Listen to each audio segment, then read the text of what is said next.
Welcome to the podcast Sitting Tall with me, Casey Ellen, and my buddy Tony Chamberlain. Tony and I met at this amazing program called Empower Spinal Cord Injury, and it basically changed our lives and it brought us together. We will be interviewing people from all walks of life, from able-bodied to disabled. We just want to break down the walls, break down barriers, and we just want to basically have people know that there's more than just what you see. We are Sitting Tall. Brown chicka wow. Brown chicka brown cow. What is good, everybody? Welcome to the second episode of the podcast, Sitting Tall. So obviously, you know, my partner in crime over here, Casey Ellen. What's up, Case? What's going on, Tony? How's it going? Good. How you doing? We're surviving. We survived. We had a little emergency room visit. We might talk about that a little later in the episode, but yeah, we're still here, baby. You're still here. I'm glad you're here, and I'm glad you're doing it today. You know what I mean? Because we did talk about possibly postponing this today, but I'm glad you're here, and I'm glad we're going on. But I do want to introduce our beautiful guest, a good friend of mine. We did a lot of things together in cheerleading, but we'll talk more about that in the episode. But let me introduce you to my friend, Casey Lesieur. Welcome to the episode. Thank you. What's up? What is going on? How are things in Colorado? They are great. Yeah? Yeah. So I don't know if you know, Case. She used to live in Rhode Island, but she ended up moving to Colorado to try something new. Try a new, scenery, new atmosphere, new something, Sometimes it's good to hit a little reset button. Do a little move and she's been thriving, that's for sure. I everything I see that you're into gymnastics again, which is awesome. I don't know how you do it, getting to our age, but that is amazing that you're still doing it. Yeah, it's definitely harder now. I don't know, just in case nobody really knows our background, me and Casey used to be stunt partners, and we actually taught each other how to do a lot of things like from the beginning. How'd you get back into it? So apparently in Colorado, it's big here. And Really? There's like 30 people in Denver that are on the gymnastics team at 5280. It's another gym in the area. And they introduced me to it. And I met some friends through that group, then created my own program at the gym that I work at up in Evergreen, which is a little further away. And yeah, it just keeps on growing. Oh, that's awesome. That's amazing. Right? It's just amazing. Like, no matter where you go, I feel like there's always ways to finding things that you love. You know what I mean? Like there's always roots somewhere else. Just because you start one place doesn't mean you can't end up going another and trying new things. You know what I mean? So I applaud you for that, and I'm glad that you're doing well over there. Thank you. Yeah, you're welcome. So, like I said, I want to talk a little bit about you because I think you have an amazing background. This is why I brought you onto our show. Just tell us a little bit about maybe like your younger years, maybe your wrists and everything like that. And the doctors told you obviously what you didn't listen to, Yeah, I started gymnastics at 8, which is actually pretty late for a typical gymnast. But I learned very quickly and became a very high level gymnast at a young age.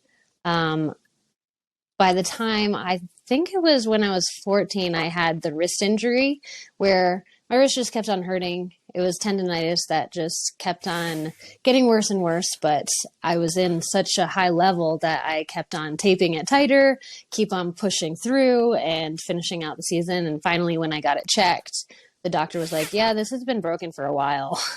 And you have a dead bone, so you are not going to be able to use your wrists ever again.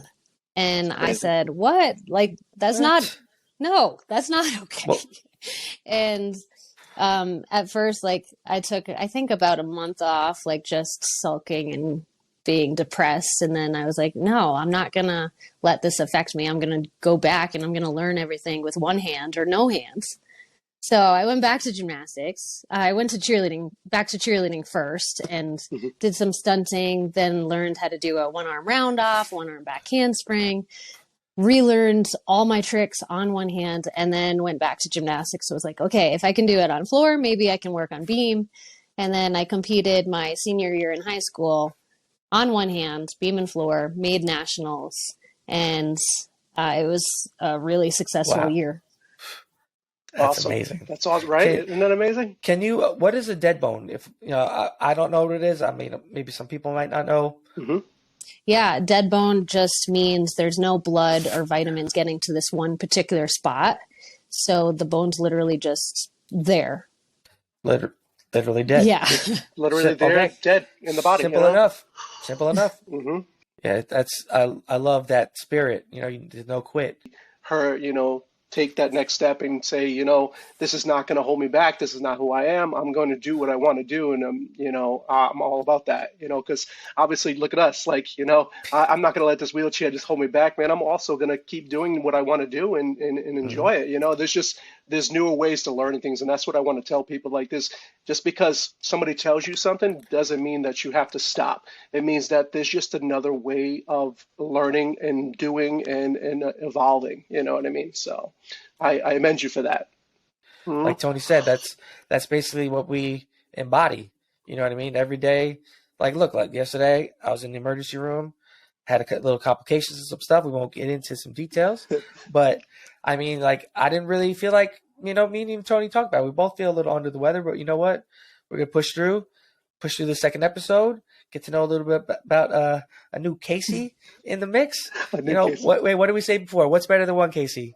Two cases. That's it.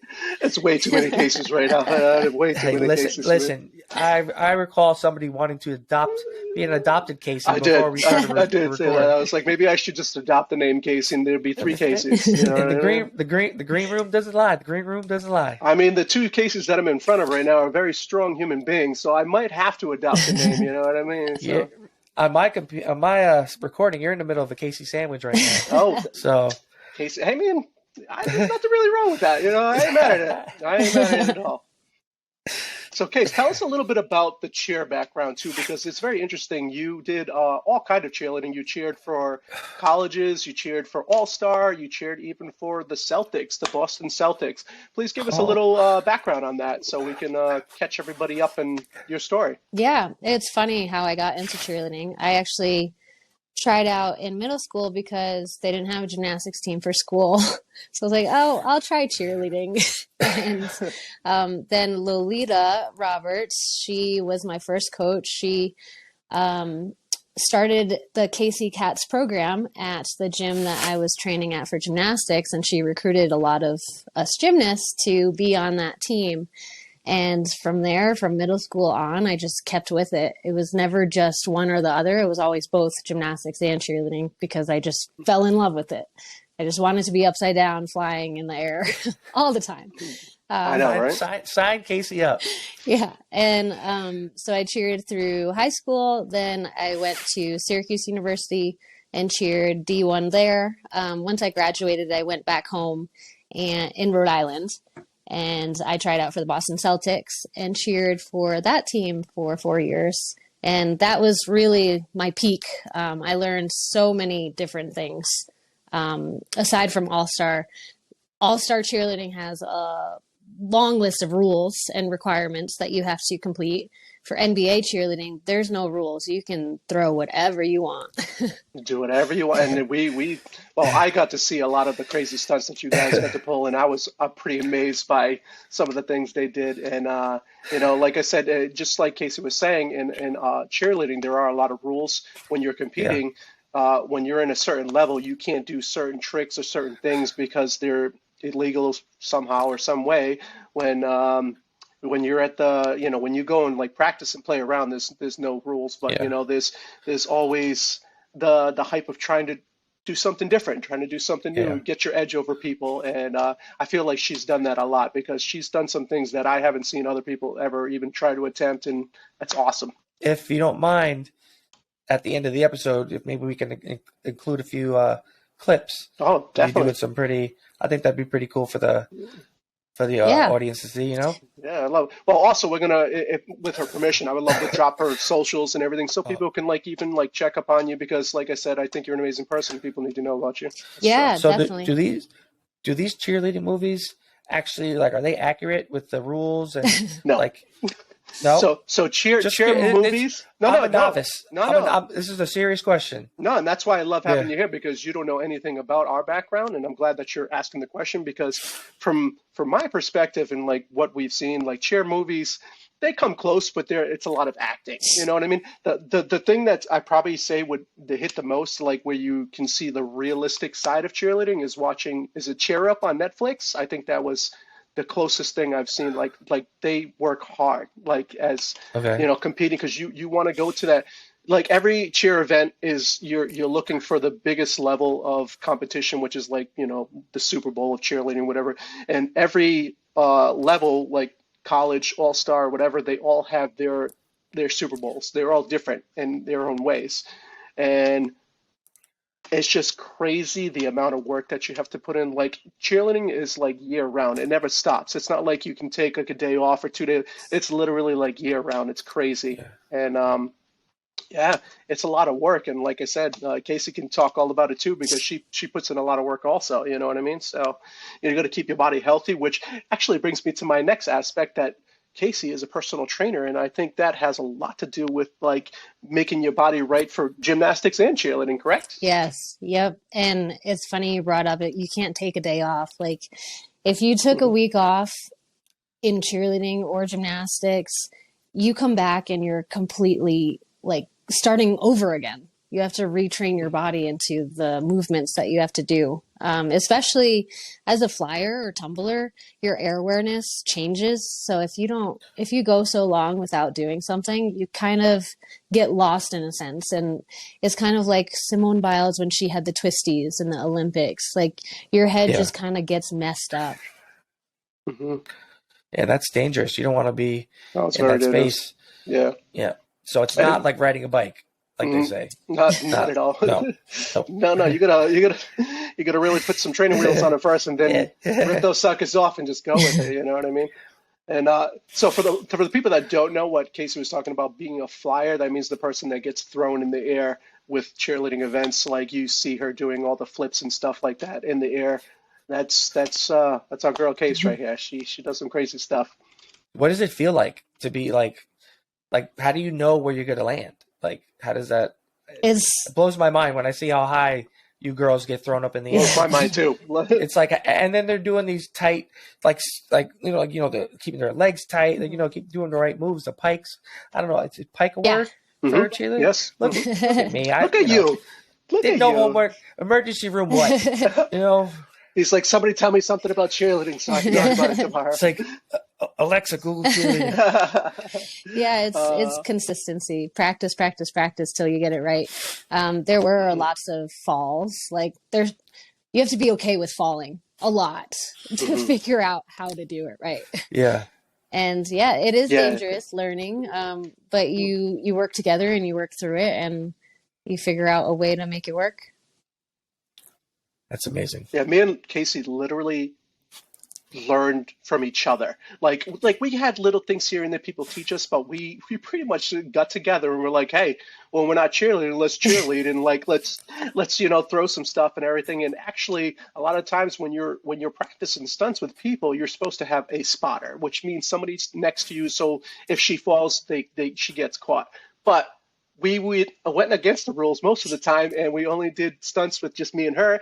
And I feel so bad, but I definitely dropped Casey a couple times where I was just like, oh my God, do we need to go to the emergency room right now? But I got him back. I landed on him quite a few times. Yeah. Throwing elbows. She's kicked me in the face, elbowed me, you know what I mean? So we get each other back. It's all good. Fair and square, give and take. Yeah, I got I got plenty of concussions, I think, that I've never went to the emergency room for. So when I'm older, I'll probably be very senile, just to let you all know, I can't even picture you as an old dude in a wheelchair. I can't. Oh, I can't. I'm gonna be that guy going, "Hey, come here, come on." Oh no, this is not the angle. This is not the path we're supposed to go down. Listen, you speak upon your own path, brother, because I have a vision in my head, and I'm gonna get there no matter what.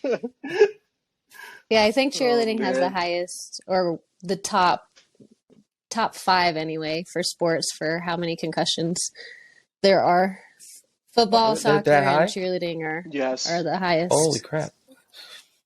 I had no idea. Dude, it's crazy. Like, it's crazy. I knew there was competitive cheerleading, but I didn't know it was like what you guys are talking about. It seems like super like Olympic competitive like level stuff. It's like the gymnastics version of cheerleading. Like, yeah, that's the best way. There's also a lot of trusts with like stuff like that, because you could be getting thrown in the air like her, but like you got to trust the people that are throwing you, because they have to catch you when you come down, or gravity. you're gonna splatter on the floor, and that's not a good thing. So no. Yeah, it's kind of scary. So we had to put all the trust in each other a lot of times, and that's why we evolved a lot. Like on my TikTok, you'll see I actually put one of us up doing a rewind, and everybody talks to me about that. They're like, dude, how do you do that? I was like, it took a long time to get to that, like a long time. That wasn't just overnight. So, Yeah. That's me. And even Tony, I don't know if you're going to mention this later, but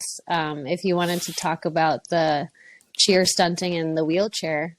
Oh yes, no, definitely. I want to definitely touch upon that. I mean, I haven't got back into it. I wish one day I can get back into it, but we'll see. I'm getting older, so I don't know. But when I came back from doing rehab, 40. Yeah, I know, pushing 40. When I came back from rehab, Casey reached out to me, and she at the time was, I think, were you? New England Tumble Force at the time? Yeah, right. You were so she was a gym owner too, just in case you didn't know. Let's check that off too. She was a gym owner.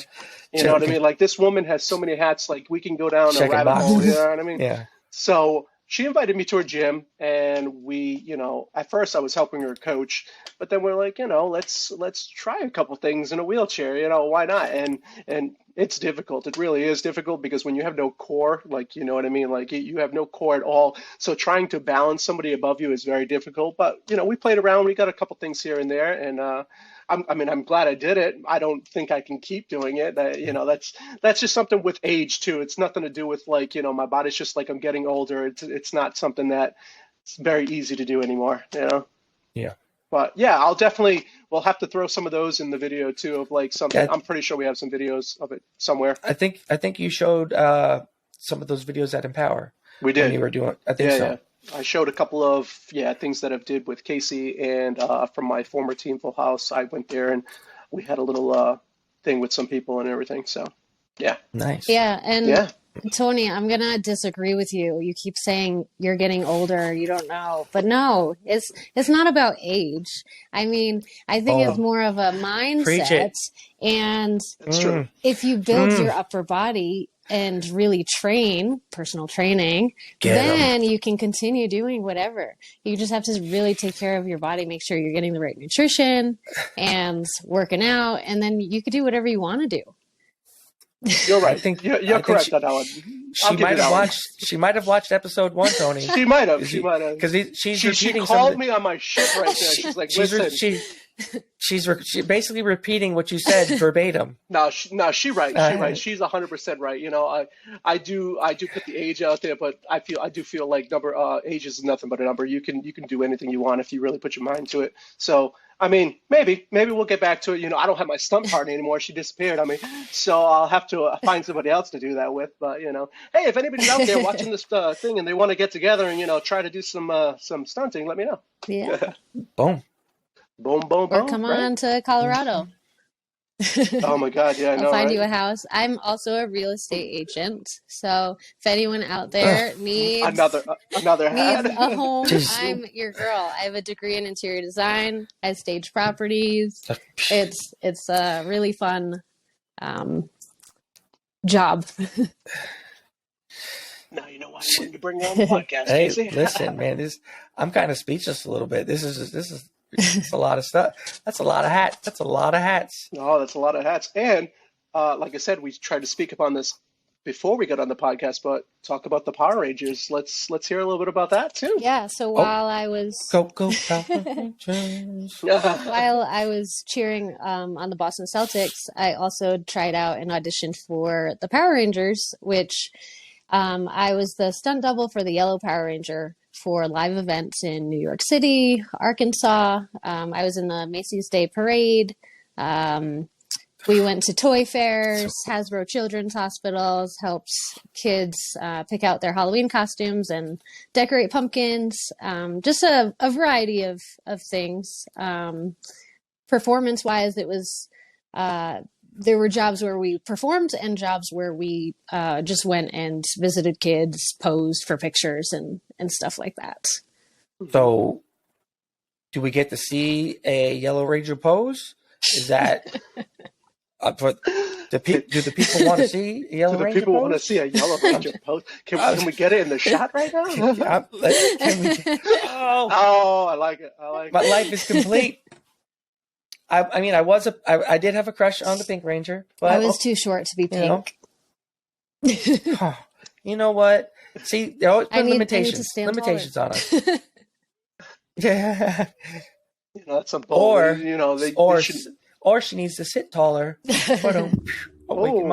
like that. Bring my mic back. I just got a little out of control there. Yeah, don't get it too far. We need to hear you talk. It was a little wild.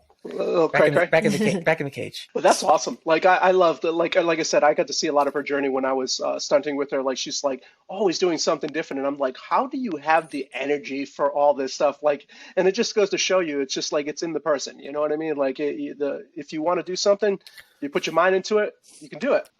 It seems like Casey, my namesake, is doing just that. Like if there's any person that you need to see and get motivated from, watch this episode. Right? Boom. Mic drop. I don't want to drop my mic, but yeah, we don't want to do that. No. I did a little doot. So what's new, Case? What you been doing in Colorado besides training for something? Are you doing an event? Is that what's going on? Yeah, I have nationals in 9 days. So this is an adult community. So there's different divisions, if you will. At this nationals, there's the college division and the community division. And the community division just means you're not part of the college. You're an adult that's competing. So it's a complete, everybody there is an adult competing in the sport. And we're all just trying to qualify for finals, which is on day 2, and then see who's the best adult gymnast. Is this in Colorado only? No, this is this particular... So I'm training for this particular event. It's going to be held in Memphis, Tennessee, but it's for anybody in the U.S. I guess awesome. Internationally too. I'm not quite sure who internationally is going, but it's called NAIGC is the foundation that is running this event. They do it every year in a different location, and it's just their motto, for the love of the sport. That's awesome. That's amazing that people are still doing it all the way into their adult years. Like that passion is still there to compete at the highest level. I don't think that passion ever goes away. Like, if it's in you, have it, if it's in you, you just keep going, man. Like, I like I said, I always say, like, we did an adult cheerleading team, which is, for all stars, it's kind of, I mean, it's unheard of, but at the same time, people still do it because of the love of the sport, man. Like we get up every morning aching, but we love doing what we did. Kept you in shape. It also made you feel like a family when you were all together, doing things. So it's definitely one of those things that I can understand. Probably gymnastics is the same way. You know what I mean? Like you have, your fellow gymnasts that are next to you, and you want to do the best you can. And there's all different levels, all different ages. There's a big community that's 40 plus. Some people in their 50s. I think one person is even older that's still going. Yeah. Tony. She's giving you facts here to let you know. She's trying to tell me something, right? She's I think she's sliding little notes. She's leaving a note at the coffee table on her way out. I'm going to start working out. You're still young. I'm going to start hitting the gym hardcore now. Tony's rolling to the gym tonight. Oh my God, I don't know if I can make it to the gym. Maybe give us a couple days to get a little bit better. Yeah. Let me get my mindset right, and then maybe I'll get back into it. We'll see. Yeah. Yeah. Yeah. No, I loved it. Exactly. We talked about that on our first episode. It's just if you just do it, like don't worry about failing. Like Will was talking about, like everybody fails. it's just, okay, next thing I'm going to do, I'll try again. I'll try harder. I'll try this way. It's just, and I love that. Like you're pushing through everything. Like you have so many hats. Like it's literally, you have so much on your plate, but you still have time to come here, chat with us on the podcast. You're about to go to some regional tournament in 9 days, but no, you still got time for this. And I'm sure you got other stuff you got to do too. That's just, people need to see that, and people need to hear it, because enough of this laziness, folks. Yeah, I was always a busy kid, multi-sport athlete. In college, I had 3 jobs, and I grew up poor, so I always had to work. Like as long as I could remember. Right when I turned 16, I had a job. I couldn't get a phone till I could actually pay for the phone. I couldn't get a car till I actually could buy myself a car. So I was taught life lessons very early, compared to a lot of kids today. That really helped me thrive to where I am now, and just keep on going. Yeah, you matured very quickly because you had to. Yeah, it was your life. Nowadays, you got kids who don't even leave; they stay at home till they're in the mid-30s. Yep, and it's crazy. But it is what it is, and I mean, obviously, some people's circumstances are. It is what it is. But just do the best you can. Case, yeah, exactly. You got to do man. I'm just Tony. Thank you for bringing Casey on the show. I know, man. Like I said, she's just that fire within me when I was cheering. A lot of the times, like I wanted to quit so many times, but she kind of brought me right back into it, and she kept me in it. And I did it for I think like 10 or 12 years, all-star cheerleading. And I was just like, why did I do it so long? But then at the same time, it's just the love of the sport. It's like something that you want to do, that's not harming anybody. Also, it keeps me away from doing dumb things like drugs and like drinking all the time. Don't get me wrong, this drinking with adults, but it definitely kept us going and motivated to better ourselves every day. And that's what I loved about it. And I'm sure that's why Casey keeps doing it, because it's the love that's inside, and you want to keep pushing your body, and just keep going. Yeah, and the friendships, friendships are huge. Like I don't remember what place we got at one event. Like I remember the people who I did it with. So that's memories. Super important for athletes growing up into the sport, and as well as coaching. Like when I didn't know gymnastics was a thing as an adult, I've been coaching this whole time. I'm the Pinnacle Excel director, and I oversee the whole program, but I mainly coach the golds, platinums, diamonds, and new level sapphire, so the upper levels. And it's only good. It's only really good really fun to watch the athletes progress and then relate to them and help them not only with telling them what to do, but how to do it, and what helped you as an athlete and what is still helping me as an athlete today. Yeah, it's just like one big cycle, one big circle. Like you can see it. Like when I did the same thing when I started coaching for her gym a little bit. Like it's just like seeing that all that stuff that took me forever to learn, and like just not knowing if I was ever going to get to the level of the people that I seen in in our groups, and like I was just like blown away. But I finally, I didn't get to the greatest level, but I think I did pretty well in the sport. And like just being able to go to a place where people know, like they know very little about like cheerleading, that teaching them and seeing them thrive is it's awesome. Like it's just like it's a gift that keeps giving, and that's what I love about it also. I love now I'm introduced to something that I had no idea about. Like I didn't know there was adult competitive cheerleading. I didn't know the differences from, I just was going off what I saw when I was in high school and then what I saw in movies. Like I didn't know that there was that whole other world. And it's awesome. I actually do want to plug this. I'm going to murder this because I don't know the name of the company off the top of my head. Casey, do you remember Rick's company, the one that he told us about people cheering and like events and everything? I can't remember it. Cheerability. So he works with a lot of people that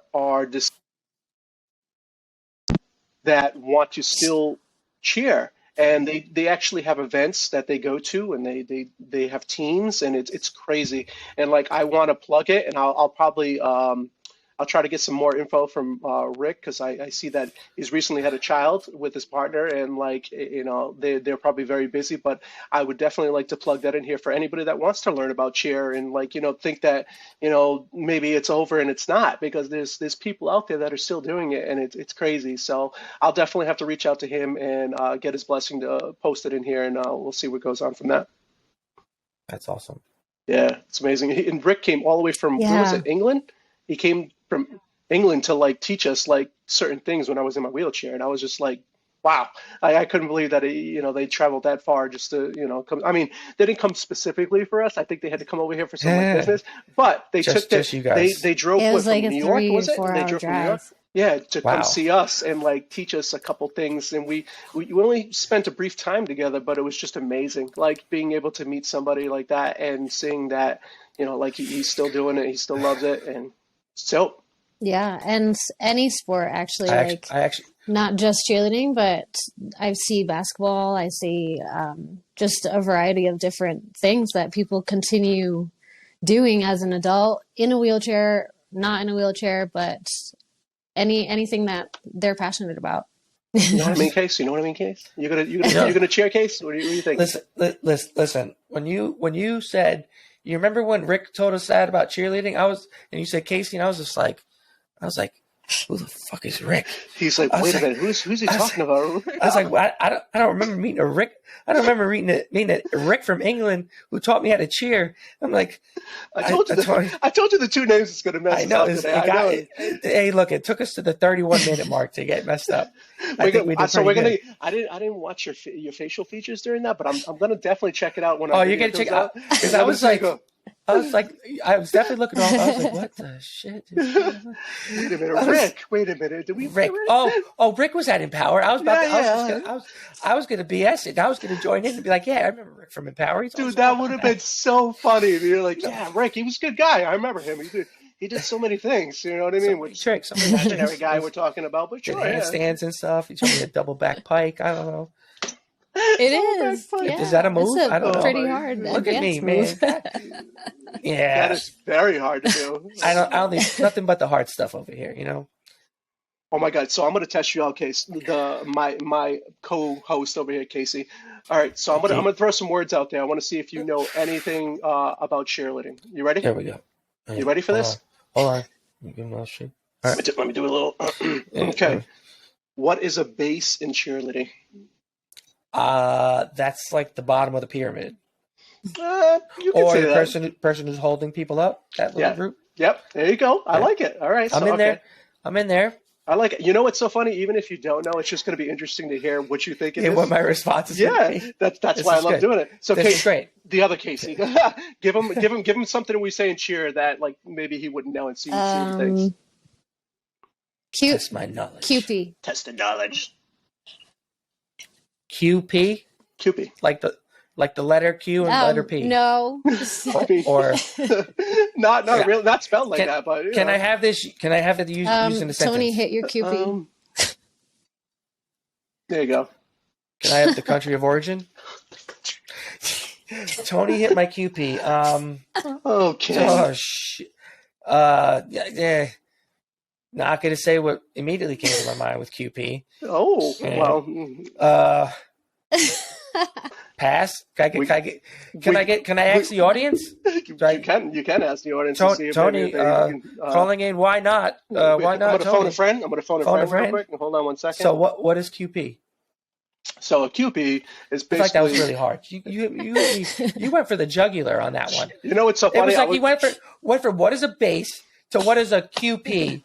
Where there's probably cheerleaders who are in England. Hey, Rick's in England right now saying, "What the bloody hell is a QP?" That was a terrible accent. We're cutting that out. We're cutting that out.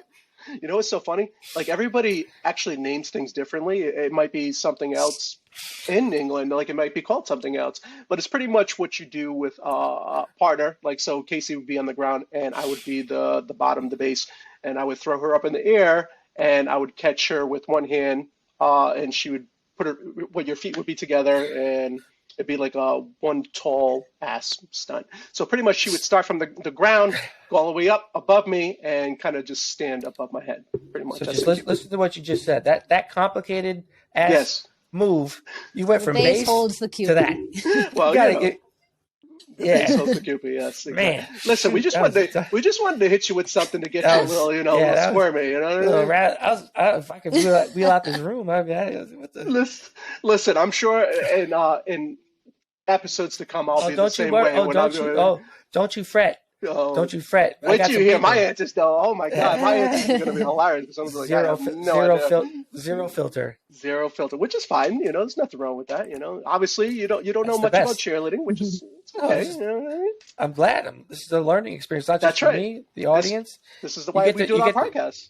You get to meet somebody who's doing something inspirational and kicking ass, and you also get to learn a little something that you might not know about a sport that you might not know is as competitive as you think it is. Exactly. It's kind of opening up people's eyes. Like I knew there was like cheer competitions and stuff like that, but I didn't know it was like it continued into adulthood. Like I knew, sport teams had cheerleaders and stuff like that, but I didn't know there was actual like competition still. Like that's awesome. And there's Team USA, which you have to be an adult to even try out. But it's the best of the best. Mm-hmm. Oh, so they're in the Olympics?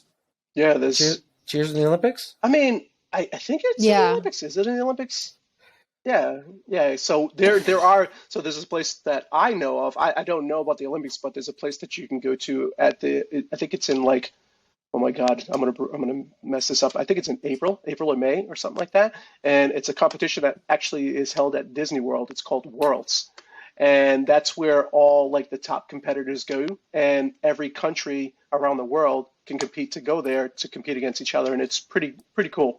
Like you got Team USA, you got China, like you have it's crazy. Yeah, it sounds like a movie.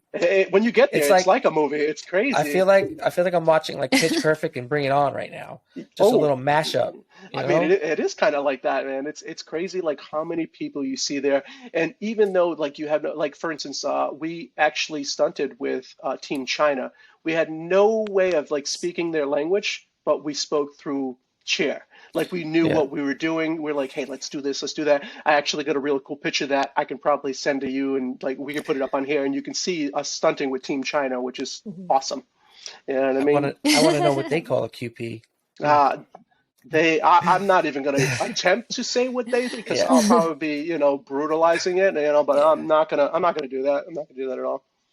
But yeah, it's crazy, like the events that you can go to from, anywhere. You can be anywhere in the world, and there's always an event that you can like even dance to. Like they do dance there, right? Too, is that what it is? Yeah, they have a big dance routines that they do there. It's crazy. It's awesome. Yeah, I think this is great because I feel like this is opening people's eyes, ears, whatever.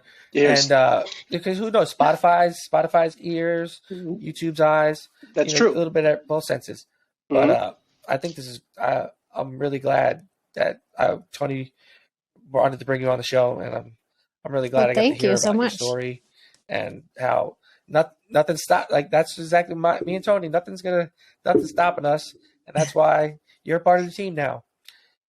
You're officially Casey Kasem. Listen, Casey, we're C squared. C squared. Okay? C squared. I like that. Yeah, Deal with it. So there's a couple of people from Team USA that I have stunted with here in Colorado. They live here. And it's pretty cool because even if you don't participate in a team aspect, you can still go to open gyms and throw some stunts around and just work out on your own and just enjoy the sport at a different level. With people. Yeah, meeting different people too. You already meet people. Yeah. Yeah, like amazing. I've actually mingled with some Boston Celtics cheerleaders and everything, but I mean, unfortunately, I didn't make the team. I did try out, but I guess it wasn't good enough. But that's okay. It doesn't. This is the thing that I talk about loss. Failure and keep moving on. It's loss, all Tony. good. Exactly. So I'm happy with the way things turned out, and I wouldn't change it any other way. You know what I mean? So who are the Boston Celtics? Who are they without you, Tony? So I mean, they would have been more amazing with me. That's all I can say. Listen. But I'm just saying. I'm not going to go there. We'll just sweep that under the rug. Yeah. But I think we're at a good point right now where I think we're going to wrap this up. Casey, I appreciate you coming on to our podcast and sharing some of your knowledge with us. And hopefully people will see this and they want to get to know you a little bit more. And I think you're awesome, and I can't wait. Hopefully we have you on again thank you so much. sometime. And we'll learn about what happened in your finals there. Yeah, thank you so much. Thank you guys for having me. Well, nice to meet you, Case. This is the episode 2 of Sitting Tall with your boy, Casey Ellen and Tony Chamberlain. And we are sitting tall, baby. Woo woo.